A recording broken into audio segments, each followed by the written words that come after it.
Hello everyone, welcome to IPX 2020 World Conference. I'm Dr. Sukalyande. I'm a pediatric orthopedic surgeon, and today we're going to discuss about A, B, C, D, E of shaft femur fractures in children. Starting off with embryology, the longest and strongest bone of the human body, namely the femur, appears as a mesenchymal condensation during the early weeks of organogenesis, and it proceeds with an enchondral ossification. Soon, however, the blood vessels invade the center and later on becomes the medulla, while the calcification proceeds in the periphery and gives rise to the cortex. It is important to remember that in the first 18 months of life, the femoral shaft is usually a woven bone, which means it is weak and can fracture easily. Gradually, however, the femur becomes stronger and stronger with the process of remodeling later on in the childhood.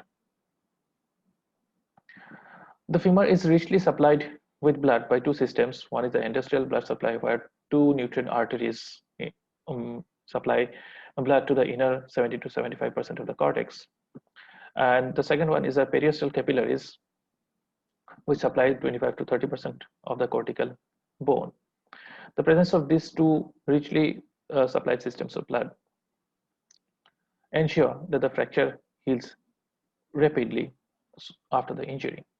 Coming to biomechanics, fracture shaft femur in children show a bimodal age distribution. In early childhood, as we have discussed, the femur is weaker and it breaks easily. However, in adolescence, the peak bone strength and cortical density is reached, and that's why a violent trauma is required in order to cause a fracture. And such violent trauma is usually because of the road traffic accidents. The mechanism of injury is largely dependent in age. 80% of all children who suffer fracture shaft femur before 1 year, or 30% of children who suffer the same in the age less than 4 years, they might be the victims of non-accidental injury or child abuse. So it is always important to remember that aspect. In older children, however, high velocity injury plays the predominant role. Over 90% of the adolescents have femur fractures are due to road traffic accidents. Other causes might be pathological fractures such as bone cysts, infections, tumors, etc., and gunshot injuries in some parts of the world. In order to consider the clinical and radiological findings in fracture shaft femur, the role of muscular forces at play is always important. So in proximal shaft femur fractures, the iliopsoas and abductors pull the proximal fragment into flexion and abduction respectively, while the adductors pull the distal fragment medially. The quadriceps and hamstrings, which are very strong muscles, they cause the bony overlap and the shortening that we encounter. In the midshaft fractures, the role of abductors are still there, but the opposing adductors even out in between the proximal and distal femur fractures, while the iliopsoas still flexes the proximal femur, and the displacement such as this is seen. In distal femur fractures, the adductors now pull the proximal femur medially, and the role of gastrocnemius, which pulls the knee inflection, pulls the rather distal femur inflection over knee, becomes predominant, and that's why we find the distal fragment flexed. So these muscular forces are important to consider when we are contemplating reduction by closed methods and maintenance of the reduction by closed methods such as plasters or gips pica.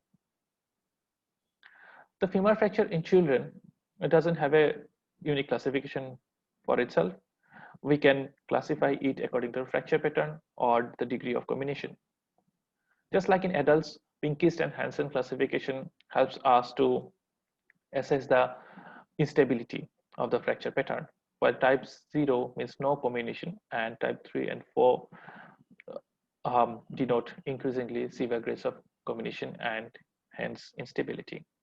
An open fracture of the femur in children has to be classified in Gustule and Anderson grading system.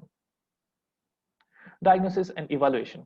In young children, history of trivial trauma is usually evident. The infants might also show Pseudoparalysis, that is the refusal to move the limb in a painful condition, and fracture shaft femur is an example of that. There is also a swelling, which is hard to miss. What is important to remember is a non-accidental injury where we might find evidence of other ongoing assault to the child, and we might find other fractures in various stages of healing, or skin bruises, evidence of head injury, etc., which should never be missed. In older child, however, there is always a history of significant trauma, and since this occurs due to high velocity injuries, we should always look for other life-threatening injuries.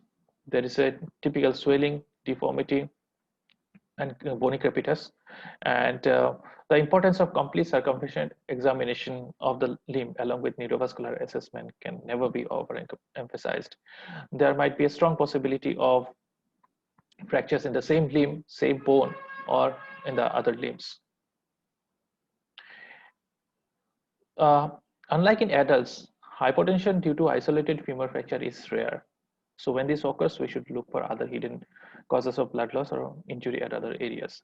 A typical description that is given in pedestrian road traffic accident in children is the Watts triad, where the triad of intra-abdominal or intrathoracic injury, head injury, and femur fracture, these three things are present together. When the fracture occurs due to trivial trauma, especially in an older child, pathological fractures have to be considered. Fibrous dysplasia, bone cyst, osteogenesis imperfecta, osteomyelitis, etc. might be the causes.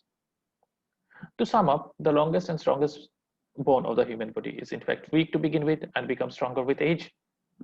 The strong muscular forces and good vascularity are at work in a broken femur, and there should be a high index of suspicion of non-accidental trauma in young children, and possibility of associated injury should always be kept in mind in older children with high velocity injuries. Thank you.